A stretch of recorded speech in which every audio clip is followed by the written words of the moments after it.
అప్పుడే కూర్పట్లు పడుతున్నట్టున్నారు కదా. నిన్నంతా ఒక్క పొద్దులు రాత్రికి జాగారం ఉండిరు. మరి సర్కార్ నౌకరు చేస్తోళ్ళకైతే ఇవాళ సెలవు ఇచ్చిండ్రు. ఇక పవేటోళ్ళు ఎప్పట్లెక్కనే డ్యూటీలకు పోవాల్సిందేనాయే. జన్మకో శివరాత్రి అంటారు కాబట్టి శివయ్యకు ఒక్క పొద్దుండి జాగారం చేస్తే మంచిదని భక్తుల నమ్మిక. మరి చూద్దాం పాండ్రి రాత్రి గుళ్ళకాడ ఏం జరిగిందో.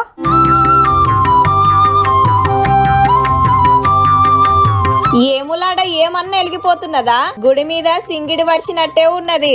శివరాత్రి నాడు రాజన్న దర్శనం చేసుకోవాలని శితం వచ్చిండ్రు భక్తులు. పొద్దంతా దేవునికి గొలుసుకొని పొద్దుముకి ఒక్క పొద్దులిడ్చి రాత్రికి ఆడనే జాగారం చేసిండ్రు.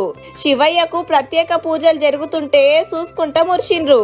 ఇక అన్ని గుళ్ళ కాడ శివపార్వతుల కళ్యాణం మా సంబురంగా జరిగింది.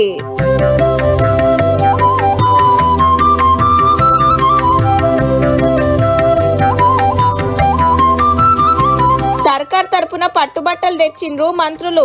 దేవుళ్ళ పాటలు భజనలు కీర్తనలు వినుకుంటా భక్తులు జాగారం ఉన్నారు. కొమరెల్లి మల్లన్నకు పెద్ద పట్నాలు పరిచిండ్రు.